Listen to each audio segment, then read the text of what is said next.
রাধে রাধে বন্ধুরা, তোমরা সবাই কেমন আছো? আশা করি তোমরা সবাই খুব ভালো আছো আর সুস্থ আছো। আজকে রথযাত্রার শুভেচ্ছা জানাই বন্ধুরা, সকল বন্ধুদের।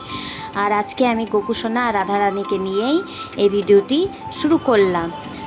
আর এটা হলো বিকেলবেলার ভিডিও। আমার পুজো পাঠ সম্পূর্ণ হয়ে গেছিলো, বাড়ির পুজোর। এটা বিকেলবেলার ভিডিও। আর আমার মেয়েও আমার রাধারানীকে নিয়ে দাঁড়িয়ে রয়েছে, আর আমিও আমার গোপুসোনাকে নিয়ে দাঁড়িয়ে রয়েছি। কেন বলো তো? বিকেলবেলায় রথযাত্রা বেরোবে, তার জন্যে দেখার জন্যে। বাবাও আছে, আমি আছি, মা আছে, সবাই আছে, সকল বন্ধুরাও আছে এর মধ্যে, এই মাঝেই। তো কে কে তোমরা রথযাত্রা দেখেছো বন্ধুরা, তোমরা অবশ্যই জানিও। আর মেলাতে কে কে ঘুরতে গেছিলে সেটাও জানিও।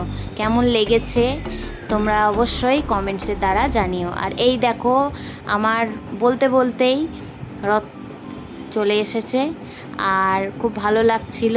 দেখতেই পাচ্ছ তোমরা বন্ধুরা, এটা আমাদের রাস্তায়, এই রাস্তা দিয়েই রথ যায়। তো আমরা দাঁড়িয়ে দেখি, ভালো লাগে, সবাই দেখে একসঙ্গে। তো খুব সুন্দর লাগছিল। এই যে রাধা গোবিন্দ আসছে। তারপরে দেখো বন্ধুরা, রথ চলে এসেছে আর একদমই কাছে। আমরাও নমস্কার জানিয়েছি। দেখো, এই রথটি বাড়ির সামনে দিয়ে আমাদের গেল। আর এই রথটি যাবে যেখানে মেলা বসে, রথ মেলা, সেইখানে গিয়ে ভগতপাড়ার শিব মন্দির আছে, অত অবধি গিয়েই আবার রিটার্ন এদিক দিয়েই আবার রাজবাড়ি যাবে।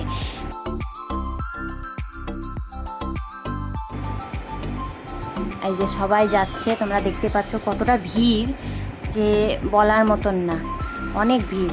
তারপরে এই যে এখন আসছে, সবাই নাচানাচি করছে ওই মেলার ওখান থেকে, আর শিব মন্দিরের ওখান থেকেই রথ ঘুরে আবার রাজবাড়ি যাবে এই রাস্তা দিয়েই।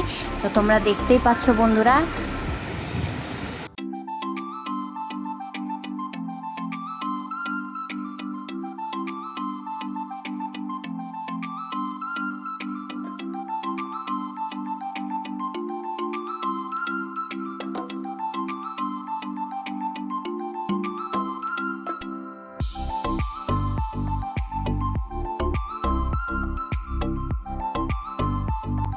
এই যে দেখো বন্ধুরা, তোমরা দেখতেই পাচ্ছ এবার রথ আস্তে আস্তে রাজবাড়ির দিকে এগোচ্ছে। আর এই রথটি ঘোরানো হয়ে গেছে। আর সবাইকে দেখো প্রসাদও দিচ্ছে, পান দিচ্ছে, বাতাসা, চকলেটও দিচ্ছিল। তো এই রথযাত্রার ভিডিওটি যদি তোমাদের ভালো লেগে থাকে অবশ্যই আমার পাশে থেকো, আর লাইক, কমেন্ট, শেয়ার অবশ্যই করো। রাধে রাধে।